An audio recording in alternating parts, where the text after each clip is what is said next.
প্রিয় দর্শক, আসসালামু আলাইকুম। সবাইকে স্বাগত আমার আজকের এপিসোডে। আমি আজকে আপনাদেরকে শুধুমাত্র 1 কাপ চালের গুঁড়া দিয়ে অসাধারণ স্বাদের রসমালাই পিঠা তৈরি করে দেখাবো। এই পিঠাটা দেখতে যতটা না সুন্দর, খেতে কিন্তু তার চেয়েও বেশি মজা। আপনারা চাইলে এভাবে একবার ট্রাই করতে পারেন। আশা করি রেসিপিটি আপনাদের সবার কাছে ভালো লাগবে।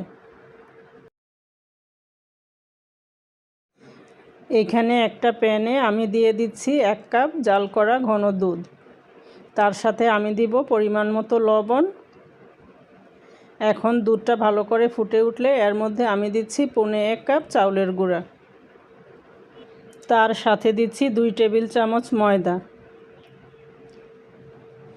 এখন এগুলোকে একটু সমান করে দিচ্ছি, দিয়ে আমি এগুলোকে ঢেকে রেখে দিব 2-3 মিনিটের জন্য। 2-3 মিনিট পর এগুলোকে নেড়েচেড়ে ভালো করে মিশিয়ে নিব।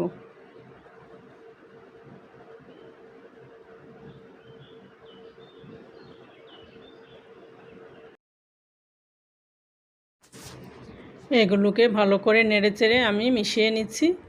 এই অবস্থায় চুলার জালটা একদম লোতে রাখতে হবে, তা না হলে নিচে দিয়ে লেগে যাবে।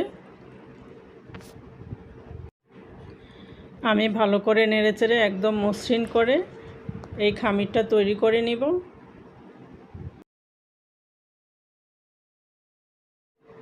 আমার তৈরি করা হয়ে গিয়েছে। এখন এগুলোকে আমি উঠিয়ে নিচ্ছি। কিছুটা ঠান্ডা হয়ে আসলে আমি এগুলোকে নামিয়ে নিব।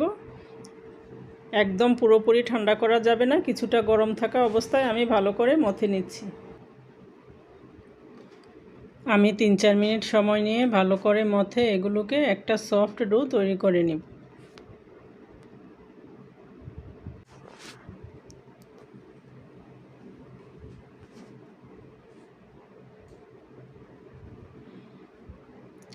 ডোটা আমার তৈরি করা হয়ে গিয়েছে, দেখতে পাচ্ছেন একদম সফটভাবে তৈরি হয়েছে।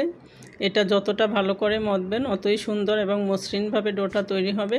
এখন আমি এখান থেকে কিছুটা ডো নিয়ে অরেঞ্জ ফুড কালার মিশিয়ে নিচ্ছি। আপনারা চাইলে আপনাদের পছন্দ মতো যে কোনো কালার এখানে দিতে পারেন।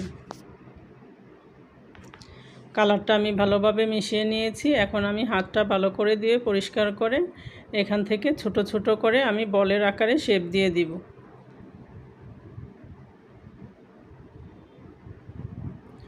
সবগুলো আমার তৈরি করা হয়ে গিয়েছে। এখন আমি আপনাদেরকে একটা পিঠা তৈরি করে দেখিয়ে দিচ্ছি। খুবই সহজ, একদম সিম্পল, খুব অল্প সময়ে তৈরি করা যায়। এখানে আমি 6টা বল নিয়েছি, নিয়ে চেপে চেপে এগুলোকে একটার সাথে আরেকটা লাগিয়ে দিচ্ছি। এই যে দেখতে পাচ্ছেন চমৎকারভাবে তৈরি হয়েছে। এখন আমি আপনাদেরকে আরেকটা তৈরি করে দেখিয়ে দিচ্ছি। একটার সাথে আরেকটা ভালো করে একটু চাপ দিয়ে লাগিয়ে দিতে হবে, তা না হলে এগুলোকে রান্না করার সময় খুলে যেতে পারে।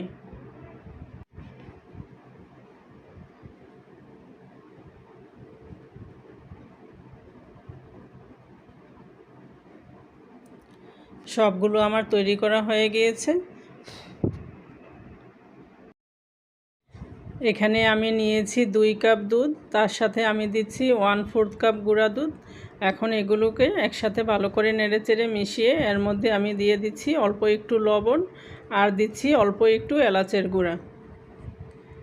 এখন আমি এখানে কিছু গুড় অ্যাড করব। আপনারা চাইলে এগুলো চিনি দিয়েও করতে পারেন। আমি আখের গুড়টা দিচ্ছি, আপনারা চাইলে এখানে খেজুরের গুড়টাও দিতে পারেন। এখানে আমি 2 টেবিল চামচ আখের গুড় দিচ্ছি।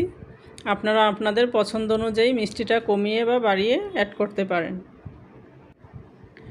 এখন আমি গুড়টাকে ভালো করে নেড়েচেড়ে দুধের সাথে মিশিয়ে দিয়েছি। একটা মালাইয়ের মতো তৈরি করে নিব।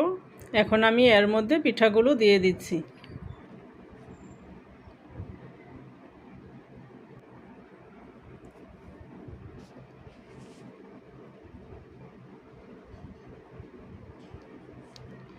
সবগুলো পিঠা আমি এখানে দিয়েছি। এখন একদম লো আছে এগুলোকে আমি 4-5 মিনিট সিদ্ধ করে নিব। মালাইটা অনেকখানি ঘন হয়ে এসেছে, এর চেয়ে বেশি ঘন করব না, তাহলে একদম শুকিয়ে যাবে। এটা উঠানোর পরে আরও কিছু মালাই টেনে নেবে। এইভাবে আপনারা বাসায় তৈরি করে দেখতে পারেন। খুবই মজার একটা রেসিপি। আশা করি আপনাদের ভালো লেগেছে। সবাই ভালো থাকবেন। আল্লাহ হাফেজ।